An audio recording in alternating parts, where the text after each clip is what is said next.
everyone. Today's lesson will focus on how to guide students in their learning outside of the classroom. Executive function research has found that our frontal lobe, the part of the brain responsible for executive function skills, are not fully formed till we are in our late 20s.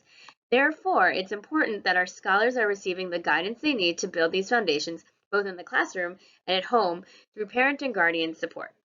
By providing reinforcements in various settings, we will be able to equip our scholars with the self-management skills they need to succeed both in the classroom and beyond. First step, you need a schedule. Schedule is a written routine that tells you the time and sequence of all the responsibilities you have. Students, you need to hang it in a visible place. Make sure it's legible. Schedule is no good if you can't read it. And follow that schedule. Parents, you need to know where your student's schedule is and monitor to make sure your students working on what the schedule says they should be working on. Keep in mind, this can be a living document. If you find that engineering is something your child will only spend half an hour on, but they want to spend an hour on science, you can change and reconfigure that schedule to better suit the reality of what the workload is. In addition, you might want to say that there'll be a hard stop for schoolwork at certain time. Maybe working on math for 45 minutes is as much as your child can handle, and that's okay. Turning off the clock at 3 o'clock is okay. They've been working hard. You should also schedule in times for eating, breaks, and family time.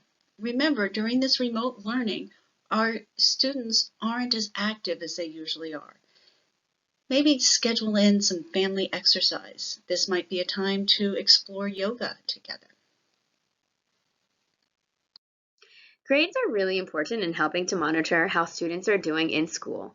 Low grades typically indicate that students are not mastering the concepts being taught and is a signal that there's a problem and something is going on either maybe with the student's approach or with their comprehension, or sometimes it could be that they're just struggling to understand what the directions are and need help deciphering them. Regardless of what it is important to stay updated on how students are doing so that they can reach out for assistance if needed. It is also important for parents to stay updated on grades. So students, we recommend that you check your grades at least 3 times a week, and parents, we recommend that you sit down with them and check them at least twice. You can join in on that 3 times per week, but regardless, you should be checking in on the grades with the students. Parents should also encourage students to reach out to teachers and encourage them to go to office hours or send emails asking for clarification if students are struggling in class, which tend to correlate with the grades. Emails. This has taken on even greater importance during this time of remote learning. It's a lifeline between teachers and students. And that means, students, it's really important for you to check your email 3 times a day. You should do it in the morning, afternoon, and the evening. More importantly, students, this email is a resource for you. If you don't understand what's happening in a subject, you need to email your teacher with a question. That way the teacher can make time to explain whatever it is you're having difficulty with. Parents, you need to inspect your child's email several times a week. Make sure the inbox isn't too crowded, that they haven't missed any emails, especially from teachers. You can help them to manage this task during this very important time. Planners are great organizational tools that provide a space and central location of the tasks needed to be completed for each class. Students should bring their planners to every single class and use them when they get home to guide their homework and their studies. Depending on the type of planner will determine how the student organizes their subjects. So I provided a few examples on the side here. You can see that one of the examples, it has all of the classes listed on the left column, and then throughout the week, they just fill in what the assignment is for each class. The other 2 examples, the students write the subject of the class, and then they put the assignment below. The top picture is a planner that was pre-made, whereas the bottom one is just a simple notebook that works for those different students. Once the assignments are done, it is important for students to cross out the tasks once they have been completed. Sometimes as a little helper, students, before they, of course, do the assignments, they put in parentheses the estimated amount of time it will take to do the assignment. That way they know that they have a budget amount of time. It keeps them moving so they don't get overwhelmed with all the other homework that they have to do. Planners should also serve as a communication tool between parents and their students. Parents should check the planners at least twice every day. The first check should be before the start of the student working on their homework to make sure that assignments are written down. Sometimes students like to come and say, oh, I've done all my homework, and parents look and there are empty pages and the planners are empty. Most of the time, teachers are giving homework. So if you see an empty planner, it means that your student probably needs to phone a friend or email their teachers to get the assignment and then make sure they write down the assignment. The second check of the planner should come at the end in order to make sure and double check that the student has accomplished all of the tasks that they were set out to do. One way could be that, the parent goes ahead and reads what the task is and then just have the student hold up that paper or show you just briefly what that assignment is to make sure that everything was done. When students get home, they should have a designated place where they do their homework and studying. They should put away any distractors such as toys or their cell phone or their computer if it's not necessary for their work, and get them out of eye line view.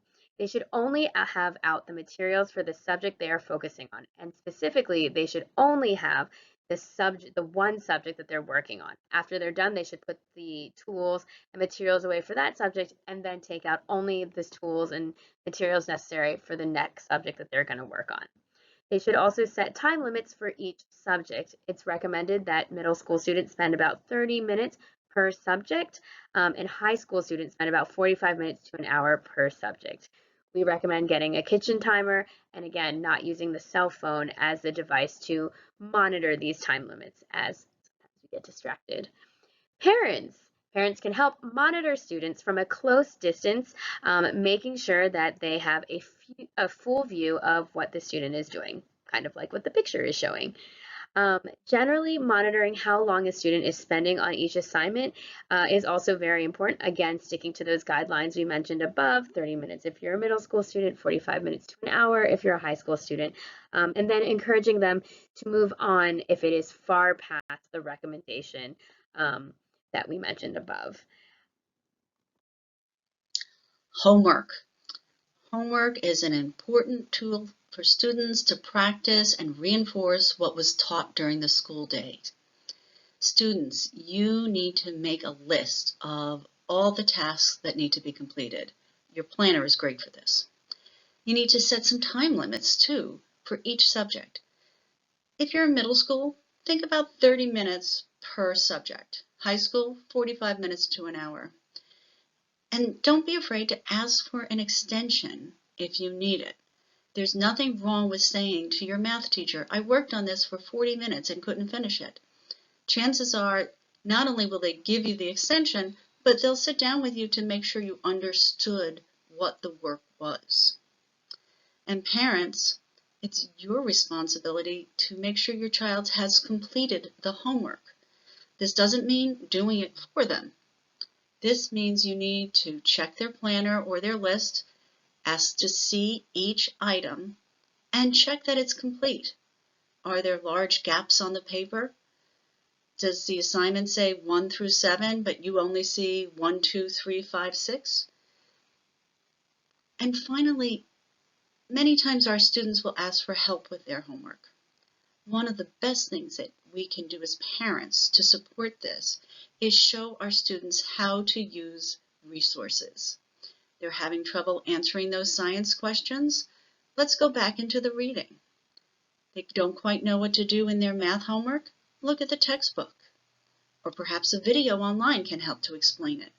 Showing them how to find resources and use resources to complete homework is a tool that they will use through college. Thanks so much for learning with us today. If you have any questions or want more assistance, please feel free to contact us via email at executivefunctionscholar@gmail.com. Be sure to also check out our social media pages on Facebook, Instagram, and Twitter for more videos, resources, and tips. See you next time. Bye.